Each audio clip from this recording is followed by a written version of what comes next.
Queridos, volte-se comigo nesta noite para o Evangelho de João, o capítulo de número 3. Abra comigo nesta noite, nesta passagem tão bem conhecida, o Evangelho de João e o capítulo 3. Essas palavras em particular do versículo 1. E havia entre os fariseus um homem chamado Nicodemos, príncipe dos judeus. E o título desta mensagem nesta noite é Como tornar-se um cristão. Bem, queridos, me parece, e talvez você concorde comigo, que tornar-se um crente, um evangélico em nossos dias, parece ser uma coisa muito barata e comum hoje em dia. Você ouve, às vezes lê sobre pessoas, sobretudo no cenário musical e artístico, não só no Brasil, mas em outras partes do mundo, indivíduos, pessoas, homens e mulheres famosos que reivindicam serem crentes, evangélicos e terem nascido de novo, mas cujas vidas, cujo estilo de vida em maneira alguma se aparenta ao estilo de vida de um crente como descrito na palavra de Deus. Alguns deles, quando questionados sobre a sua conversão e perguntados o que aconteceu, o que mudou, o que houve diferente, e você ouve respostas tão vagas, tão estranhas. Eles dizem coisas assim: bem, eu cantava no palco do mundo e agora canto no palco da igreja. Foi isso que mudou? Ou eu restaurei a minha autoestima, eu estava tão lá embaixo, tinha perdido prazer com minhas coisas, em minha profissão, e de repente a minha autoestima voltou e agora eu posso fazer o que eu sempre fiz e o que eu sempre gostei de fazer. Nada mudou. E a ideia de ser um evangélico parece mais uma ideia opcional, uma opção mais leve, amena aos rigores talvez de uma religião sacramental que te obriga a fazer isso e aquilo e se martirizar. Então tornou-se uma opção leve, não é? Servir a Deus e a Cristo por um caminho evangélico. Esse versículo diante de nós, nessas palavras aqui nós temos a definição bíblica do que seja ser um cristão, tornar-se um cristão.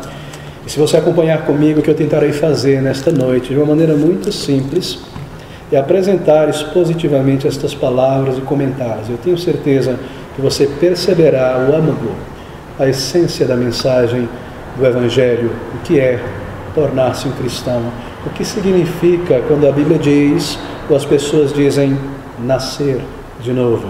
Bem, veja esse versículo 1 do capítulo 3 de João, estas palavras. E havia, nos diz João, e havia entre os fariseus um homem chamado Nicodemos. Essa abertura de passagem é bastante significante, não é? João parece que está chamando a nossa atenção. Ele diz: havia entre os judeus naquela nação um fariseu cujo nome era de Nicodemos. O ponto mais importante aqui que ele quer que nós atentemos é que este homem era um fariseu, e a propósito o nome dele era Nicodemos. Esse é o ponto aqui. E havia entre os fariseus um homem chamado Nicodemos. Ele era um fariseu, e no momento que você sabe que ele é um fariseu, é por isso que ele nos informa logo no início, bem, você já sabe tudo sobre ele. Ele era um fariseu, ele era um membro do partido dos fariseus. Você se recorda, tenho certeza, quem eram os fariseus? Era um dos grandes partidos religiosos da época do Senhor Jesus Cristo. Os romanos haviam tomado o poder da Palestina e dominado sobre Israel e os países vizinhos, e tirado seus reis do trono, mas tinham dado um limite, ou melhor, um espaço de governo para os líderes, ou melhor, para um grupo de pessoas de cada região e de cada país. E aqui em Israel em particular, os anciãos e o sacerdócio foi preservado, mas sem um rei Israel. E aqueles homens, como que lutando pelo poder e por influência, já que não existia um rei, se formaram em grupos, em partidos. Os fariseus já estavam por ali há algum tempo, era um grupo religioso, e se tornou um partido muito forte, um partido político, religioso em Israel. Havia um conselho que controlava e governava aquela nação, o conselho dos 70 anciãos, chamado de Sinédrio, e os fariseus tomavam a maior parte das cadeiras daquele conselho, na verdade. Eram eles quem controlavam o culto no templo, eram eles quem controlavam o sistema de sacrifícios na época, e esse conselho de dirigentes de Israel era sobretudo formado por fariseus. Havia os saduceus, um outro grupo, e outros pequenos grupos, mas os fariseus tinham a voz dominante em Israel naquela época. E esses homens criam em muitas coisas corretas, na verdade, sobre a Bíblia. Eles criam, por exemplo, na eternidade da alma, o ensino da palavra de Deus, que a alma não cessa na morte, mas ela continua eternamente. Eles criam um dia de prestar contas a Deus, que todo homem e mulher um dia será chamado à presença de Deus para prestar contas. E eles criam muitas coisas em parte corretas, que estavam de acordo com a palavra de Deus. Mas eles criam também coisas tão trágicas e tão absurdas, que eles mesmos inventaram ao longo dos anos e das décadas, pela sua própria maneira de interpretar a Bíblia. E eles criam, sobretudo, que você, como uma pessoa, poderia adquirir o favor de Deus através de uma vida religiosa, cumprindo aqueles elementos mais exteriores da lei judaica, como seguindo pelas cerimônias da religião, tentando ser uma boa pessoa. E eles imaginavam, e estavam certos disso, que uma pessoa poderia ganhar a atenção de Deus e fazer por merecer através de uma vida religiosa e ilibada. E se havia um grupo de pessoas na sociedade que tinham certeza que eram especiais aos olhos de Deus pela sua maneira meticulosa de tentar cumprir os requerimentos da lei, esses eram os fariseus. E como eu mencionei, eles criam certas regras, ou criaram certas regras de interpretação dos mandamentos que mostravam o zelo absurdo, entre aspas, desses homens. Eles, por exemplo, tomavam os 10 mandamentos, cada uma dessas leis, e tentavam interpretá-los de que maneira podia ser cumprida e de que maneira uma pessoa estaria quebrando a lei. E eles criavam todos os tipos de proibições absurdas para as pessoas. E há um momento em que o Senhor fala sobre um grande peso que os fariseus criaram ao interpretar a lei e colocaram esse saco pesado de afazeres sobre os ombros das pessoas. Muitas coisas que você não poderia fazer, nem lidar, nem dizer. Como, por exemplo, o 4º mandamento. O mandamento de guardar um dia em 7 entre o povo de Deus. Para os judeus, o último dia, para o povo de Deus, era o cristianismo, o primeiro dia da semana. Eles começavam a dizer de que maneira esse mandamento é quebrado ou não quebrado, o que é trabalhar no dia do Senhor excessivamente, ou coisas como essas. E eles vinham com coisas tão absurdas. Eles diziam coisas do tipo: bem, você não deve fazer obras no dia do Senhor. Isso que realmente a palavra de Deus diz. É um dia a ser santificado, separado para adoração, não para o trabalho secular ou estudos seculares, mas vidas voltadas a Deus. Mas a interpretação deles sobre trabalho, sobre esforço, era tão grotesca. Eles chegavam, não quero tomar o seu tempo com isso, ao ponto de dizer o que seja trabalho, definir o que é trabalho proibido. Então eles diziam: você, por exemplo, no domingo não deve se olhar no espelho, porque pode ser o caso de, ao se olhar, você ver um cabelinho branco ali e você tentar arrancá-lo. E ao tentar arrancar, isso é trabalho, é uma obra, você não pode fazer isso no domingo.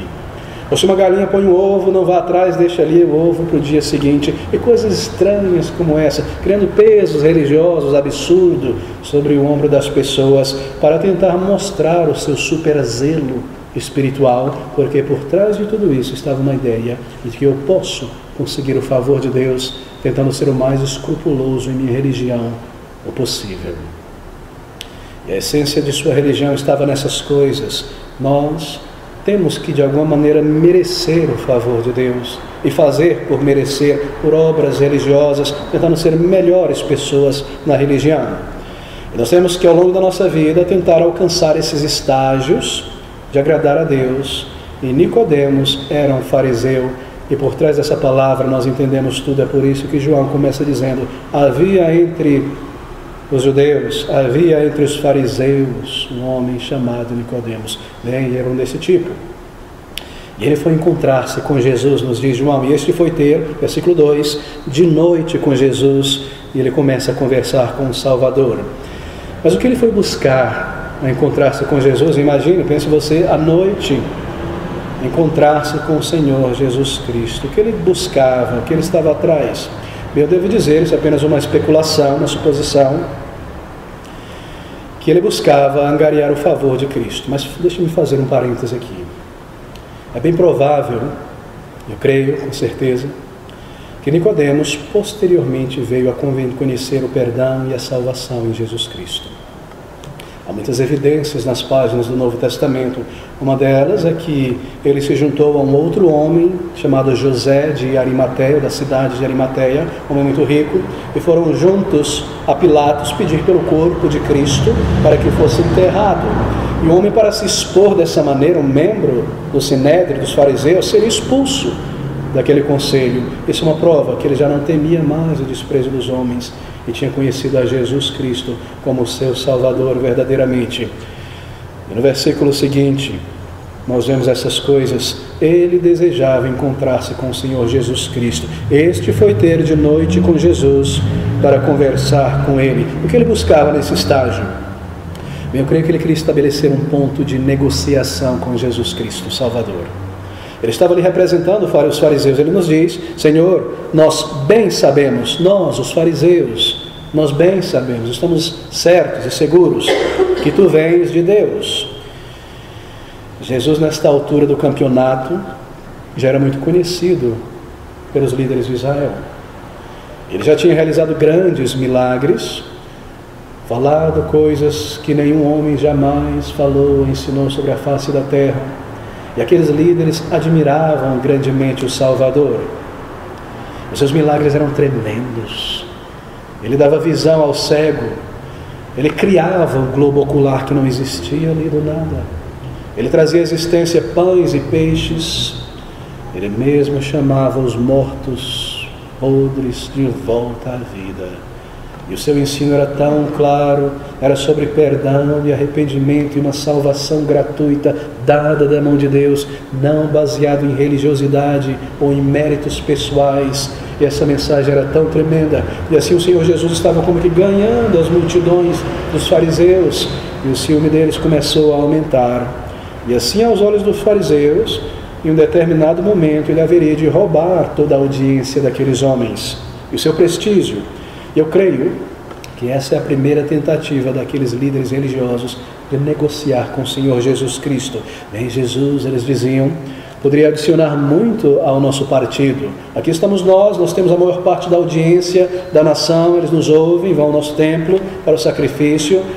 Mas se nós tivéssemos um milagreiro como este homem, isso aumentaria o nosso prestígio. Ele se uniria a nós, nós teríamos grande prestígio acima dos saduceus. E talvez seria isso que passava pela mente de Nicodemos, e o levou à noite, para não ser visto por outros, a conversar com o Senhor Jesus. Venha, traga o teu prestígio para a nossa religião, nós precisamos de você.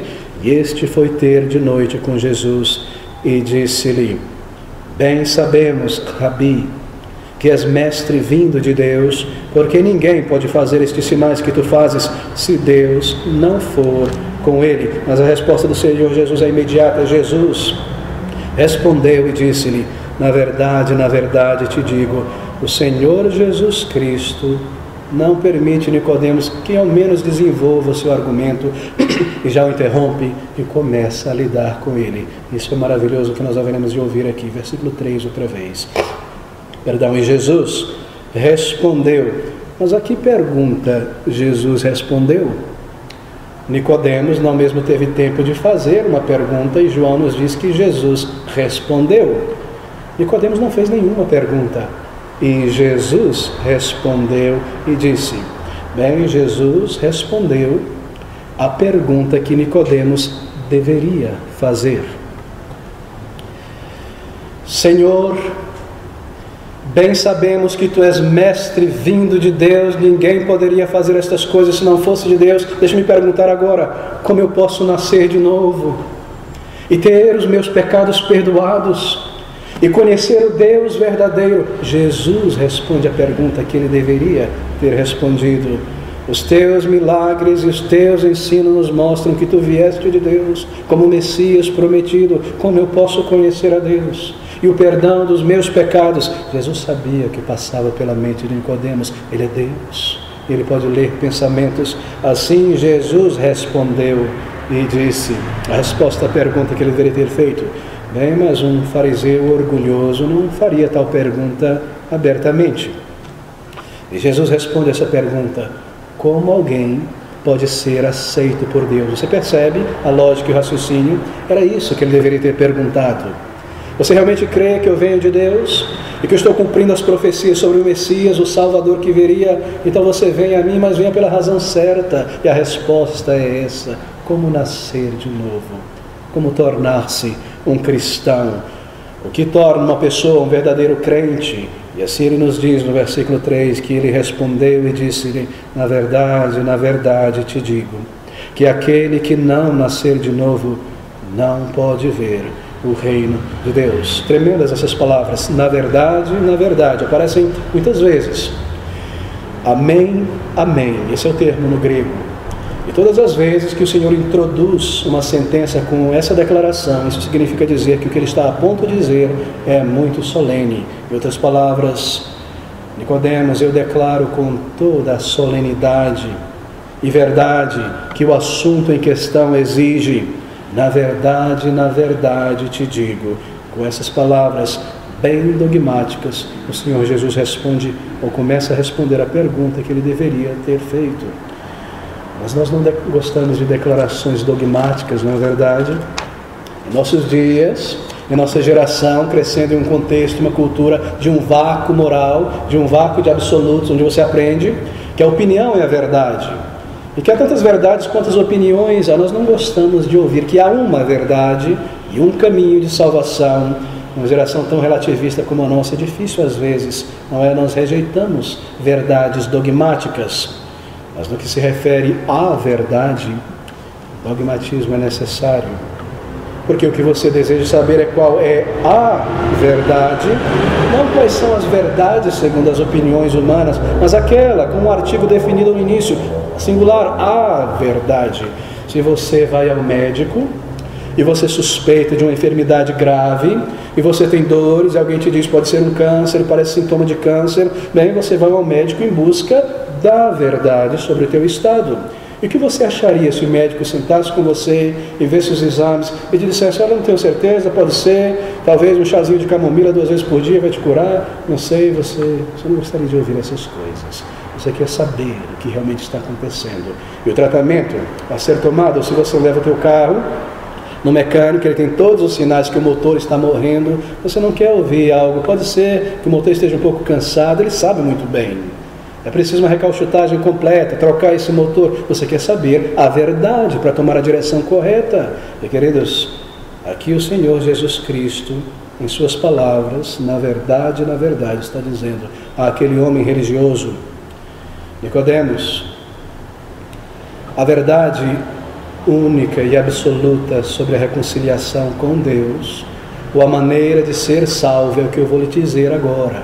Ouça com atenção. Na verdade te digo, aquele que não nascer de novo não pode ver o reino de Deus. Que palavras! Não pode entrar em um relacionamento com Deus. Não pode ver o reino de Deus neste mundo, em sua vida, nem no mundo futuro. Se você não nascer de novo aqui, nesta jornada, nesta vida, se este ato não acontecer, que é chamado na Bíblia de conversão, de novo nascimento, de salvação, e tantas palavras diferentes, se isso não estiver presente na história da tua vida, você não verá o reino de Deus. E Jesus ensina sobre a salvação como um novo nascimento. É sobre isso que ele está falando. Se você não nascer de novo, isto é óbvio, não é?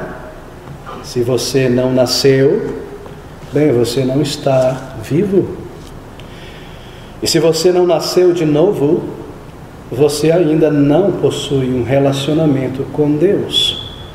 E você não tem uma garantia da eternidade de um lugar no céu. Final da história. Dogmático, absoluto, não é? Que palavras? Nicodemos, na verdade te digo, se não nascer de novo, você permanece morto. Ponto final. Que palavras tão tremendas, mas que são às vezes tão duras em nossos ouvidos. O Senhor corta o discurso de um fariseu pela raiz e mostra para ele o que é o caminho de salvação. E aqui o que o Senhor Jesus Cristo está fazendo é uma ilustração tremenda e magnífica. Ele toma o nascimento de uma criança, de um bebê, como uma analogia para a conversão, para a salvação. Eu nunca posso merecer ser salvo. Eu nunca posso merecer o céu. É como uma criança não escolhe nascer, ela é trazida à vida, à luz, ela nasce. No que se refere a méritos diante de Deus para ter um lugar no céu, não está em minha capacidade fazer por merecer. Esse é o primeiro ponto dessa ilustração. Ninguém escolhe um dia e decide, vou nascer com essa cor de pele, com essa cor de cabelo, não sei se vai ser agora ou ano que vem, você simplesmente é trazido à existência e você nasce. E assim é um novo nascimento. E assim é a conversão. Não depende de mim, não está em minha força ou em minha escolha, é algo que é feito por mim, é algo que acontece em mim, é algo que me é dado. Pensa sobre o nascimento. Aqui está a ilustração do Senhor Jesus Cristo. O que o nascimento produz? Bem, ele produz ou traz à existência uma nova personalidade, um novo ser humano, passa a existir. O novo nascimento também. E aquela mulher, cheia de pensamentos vios, aquela mulher tão egocêntrica, tão dura, tão difícil, quando conhece o perdão e a salvação, de repente se torna uma nova pessoa, tão diferente, tão cheia de autocontrole, tão mais altruísta. E aquele jovem rapaz de lábios impuros, sem domínio, vil, imoral, quando ele nasce de novo, uma pessoa controlada, limpa. E aquela jovem mais preocupada consigo mesma e tão egocêntrica, quando ela nasce de novo, uma pessoa tão mais preocupada com outras pessoas. Não é algo que nós realizamos em nós mesmos. É como um novo nascimento. É uma nova personalidade que é formada. De repente, você conhece essa pessoa, ela não consegue falar 10 palavras sem xingar ou falar uma coisa imoral ou sensual. De repente, uma pessoa de lábios impuros. Ela mudou, as pessoas mudam. Não, queridos, é como nascer de novo. Foi uma obra de Deus. Foi algo que eu não consigo produzir em mim mesmo. Foi uma operação do Espírito Santo. E o Senhor Jesus chama isso de salvação e compara isso ao nascer novamente. Novo nascimento. Nascer é algo muito rápido. É como vir à luz. Bem, o processo de gestação leva semanas, meses, mas quando a criança está pronta, formada, o número de semanas completou, ela vai nascer, de repente ela nasce, ela vem à vida, ela nasce, ela não leva mais 6 meses, 5 meses, de repente, todos os membros formados, então ela nasce, e assim também é a salvação. Salvação é algo que acontece de repente. Bem, pode levar muito tempo a gestação. O processo de arrependimento talvez leve semanas, talvez leve meses para me reconhecer quão pecador eu sou de fato e quão distante de Deus eu tenho andado. Talvez leve semanas para que meus pecados, retornem à minha mente, eu me lembre de coisas que eu já tinha enterrado no baú do esquecimento.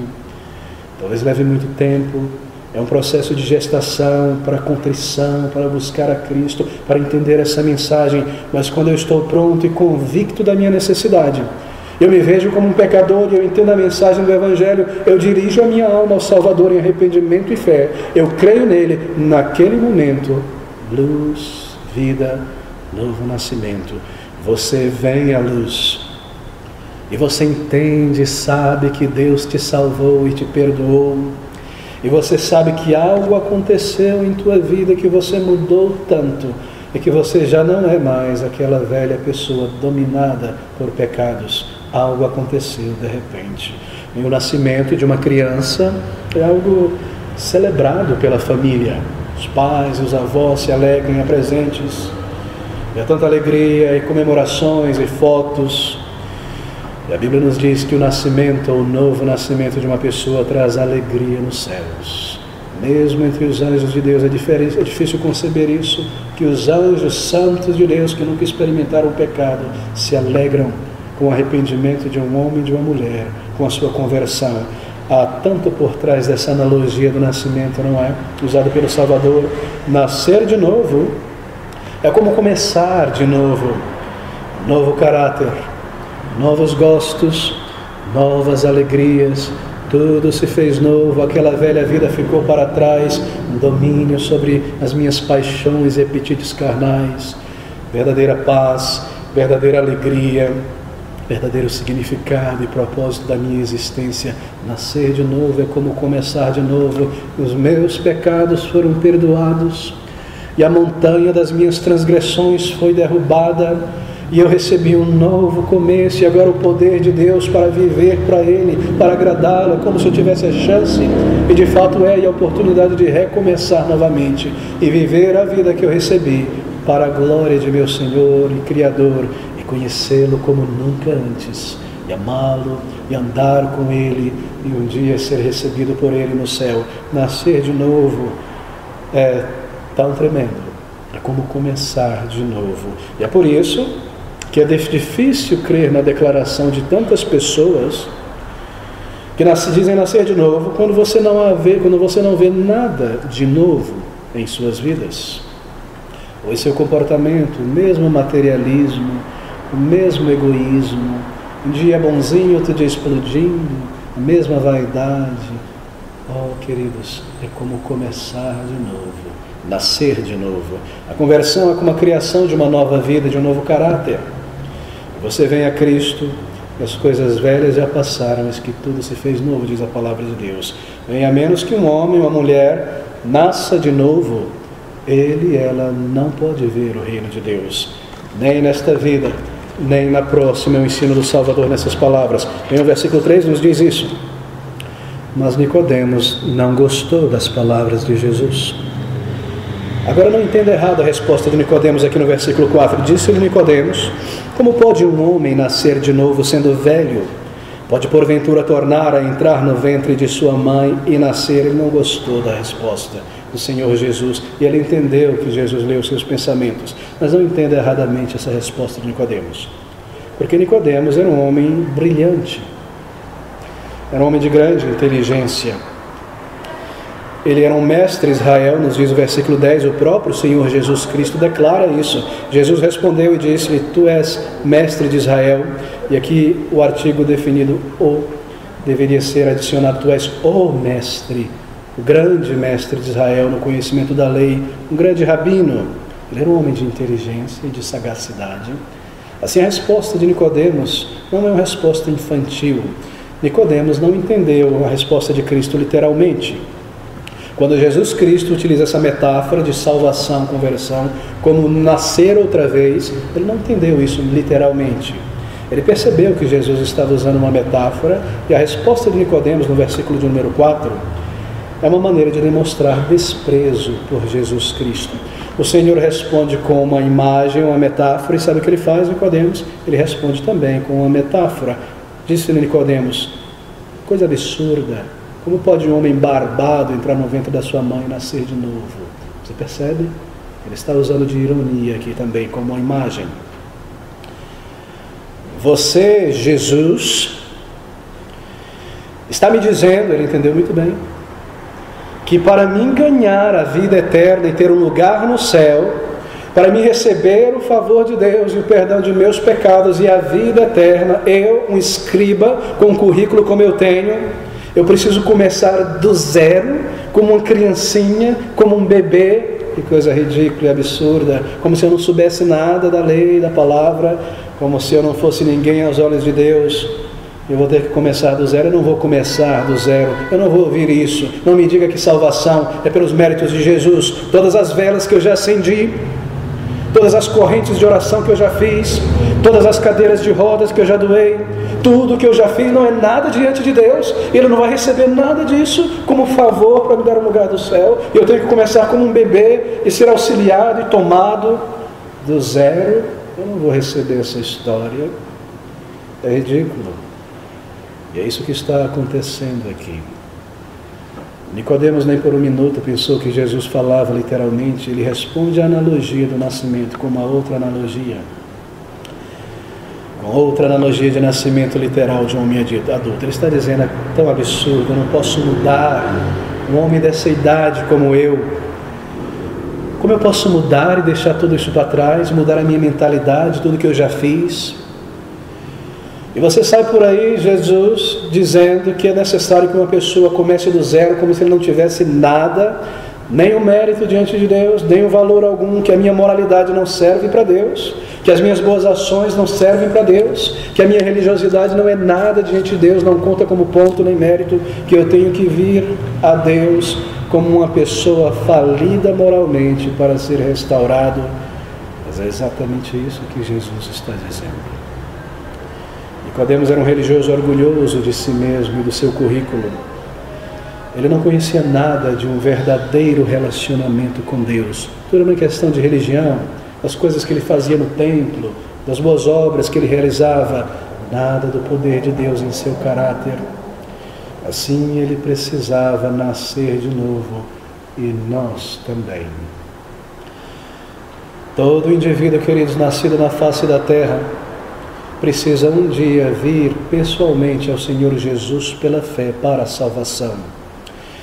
A experiência que conduz uma pessoa a tornar-se um verdadeiro cristão, um crente, não é nascer em um país cristão, ou ser batizado na infância, ou participar de uma igreja protestante, católica, de um centro espírita, de crer em Jesus intelectualmente, de ter alguns currículos de alguma coisa que eu fiz para a religião. Não é meramente trocar de um palco religioso para outro. Não é como vestir a camisa de um partido político e mudar de ideia. É uma transformação real na vida e no caráter. E isso é tão perceptível pelas pessoas em volta. Você já nasceu de novo. Você já experimentou isso que Jesus chama de um novo começo. Um caráter restaurado, teus pecados perdoados e a certeza pessoal e íntima. Eu nasci de novo. Para que você pode dizer isso nessa noite com afirmação e certeza. Bem, eu estou seguindo os versículos de uma maneira muito simples aqui nesta noite. É muito simples o que Cristo está dizendo. Veja o versículo 5 agora. Jesus respondeu: na verdade te digo que aquele que não nascer da água e do Espírito não pode entrar no reino de Deus. Ele diz a mesma coisa, usando agora uma outra ilustração. Aquele que não nascer da água e do Espírito. O que é nascido, versículo 6, nascido da carne é carne, o que é nascido do Espírito é Espírito. Bem, nascer da água significa isso. Atente. Nascer da água é o primeiro nascimento. É quando você entra como um homem, como uma mulher neste mundo, como uma pessoa. Nascer da água é vir ao mundo, você vem pela água, não é pelo romper da água da sua mãe. E você nasce como que pela água. Líquido amniótico, ele começa o nascimento, já vai sair a vida, vir a este mundo. Isso nada mais do que se refere ao nascimento físico.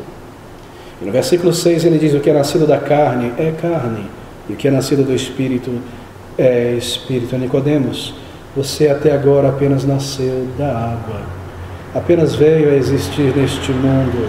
Você é apenas um homem carnal, descendente de Adão e Eva, como todo homem e mulher nascido sobre a face da terra. Tal como Adão, pecador, tal você, Nicodemos. Você nasceu uma vez e nasceu da carne. Você nunca nasceu do Espírito, da regeneração e da obra que o Espírito realiza em uma vida com um novo caráter. Nascer do Espírito é a conversão, é nascer do alto. Amigos, você já nasceu uma segunda vez?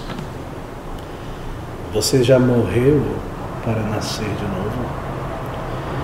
Sim, você é um ser humano, uma pessoa inteligente, capaz, que consegue compreender as coisas. Você nasceu da madre, mas você já nasceu do Espírito, novamente.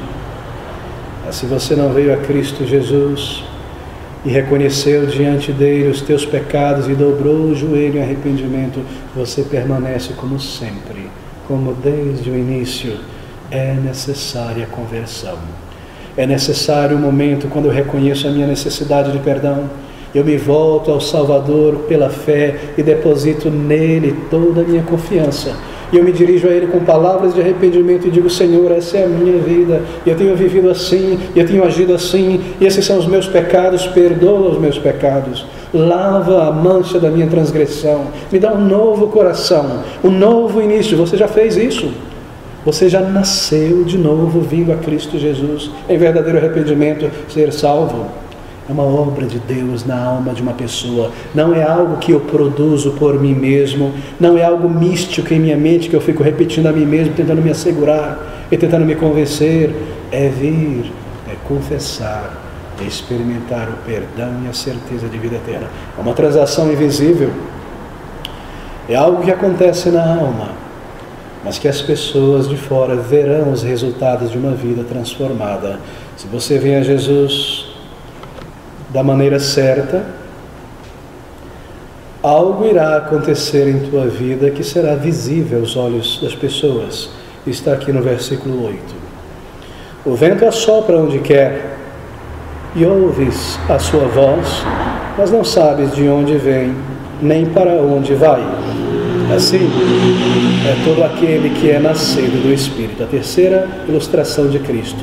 Nascer de novo é como um vento sopra de um lugar para o outro. Você não sabe de onde vem o vento, mas você sente, você vê bater nas árvores e mover as coisas. Assim é nascer de novo. Ali estava aquela pessoa, tão insegura, tão vil, presa a tantos prazeres carnais, vivendo longe de Deus, de repente tão mudada. De onde veio essa transformação? Você não viu, é como o vento, mas você viu a transformação. Assim é ser nascido do Espírito. O vento sopra onde quer e ouves a sua voz, mas não sabes de onde vem, nem para onde vai. Assim é todo aquilo que é nascido do Espírito. Aquele homem mudou porque foi uma obra do Espírito. Aquele filho mudou porque foi uma obra do Espírito. Aquele marido foi tão transformado porque Deus moveu em seu coração. Ele veio arrependimento. Foi isso que aconteceu. Isso é chamado de um novo nascimento. Tua natureza será transformada. Teu gosto será mudado por essas coisas. Se você é uma pessoa fraca na conversão, você recebe tamanho vigor. Se você é uma pessoa imoral, você recebe força contra o pecado. Se você é uma pessoa egocêntrica e soberba, você recebe uma verdadeira humildade. Você não se torna uma pessoa fraca, você se torna uma pessoa que tem autocontrole e que não precisa mais seguir os prazeres desenfreados das pessoas neste mundo para ter algum propósito e significado, e alguma paz e alguma alegria. Queridos, é uma obra tão tremenda do Espírito, soprando para longe a velha natureza. Foi Ele que transformou. Mas Nicodemos parece estar satisfeito com essa palavra de Jesus. No versículo 9 ele diz: Nicodemos respondeu e disse-lhe: como pode ser isso? Como eu posso deixar de repente tudo que eu já construí na minha vida religiosa? Eu vou ter que abandonar todas essas boias que eu me seguro para sobreviver. Eu não posso mudar nessa idade tão avançada. Era isso que passava pela mente de Nicodemos. Será que eu tenho em mim mesmo algum mérito que eu imagino poder trocar com Deus por minha salvação? E você por 10, 15, 20 anos tem se apegado a este mérito, essa boia, um dia ela vai furar. Quando você encarar o santo e eterno Deus e perceber que as migalhas da moralidade não serão suficientes. Jesus respondeu e disse no versículo 10: Tu és mestre de Israel e não sabes isto? E nunca percebeu esta verdade sobre o nascer de novo lá no Antigo Testamento? Então o Senhor explica o significado desse novo nascimento, da sua obra neste mundo, a partir do versículo 13. Ora, ninguém subiu ao céu, senão o que desceu do céu, o Filho do Homem que está no céu. Ninguém por si mesmo jamais entrou no céu e habitou e teve um lugar ali por sua própria força. Somente o Filho do Homem. Ele está falando sobre si mesmo. Toda outra pessoa precisa ser levada ao Pai e ao céu por Cristo Jesus. Ele veio para morrer.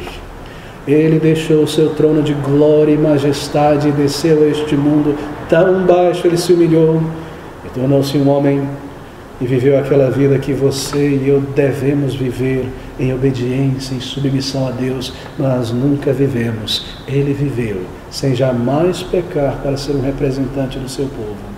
E aquela montanha de pecados que eu cometi por tantos anos, que eu devo pagar, e a Bíblia diz que o salário do pecado, o pagamento de uma vida de pecados é o inferno, a condenação. Ele tomou sobre si mesmo naquela cruz, como um sacrifício por pecadores, sem jamais pecar, se fez um sacrifício. É Ele que conduz uma pessoa ao céu. Ele, queridos, veio para fazer todas estas coisas. E é Ele que pode oferecer a você a salvação nesta noite. Por sua morte expiatória, Ele levou, nos diz a Bíblia, toda a ira justa que a lei de Deus demanda. A mesma ira que você terá que enfrentar um dia sozinho, se você partir deste mundo sem responder a este chamado. Pare agora nessa noite. Lance fora todas essas boias. Apegue-se hoje a Jesus Cristo pela fé e arrependimento. Venha a Ele mesmo no meio das dúvidas e do temor e clame por vida e por salvação. E diga: Senhor, hoje eu creio. Hoje eu entendo. Eu necessito de perdão e vida eterna. E se você se dirigir a Ele com sinceridade, de todo o coração, com palavras de arrependimento e fé, você será salvo e você saberá que você nasceu de novo. Deixe-me concluir com essas palavras. E como Moisés levantou a serpente no deserto, versículo 14, assim importa que o Filho do Homem seja levantado. Ele seria levantado naquela cruz. Como Moisés, séculos antes, levantou uma estaca e colocou uma serpente, para que aqueles judeus que estavam morrendo pelo veneno daquela serpente, ao olharem para aquele objeto, fossem curados.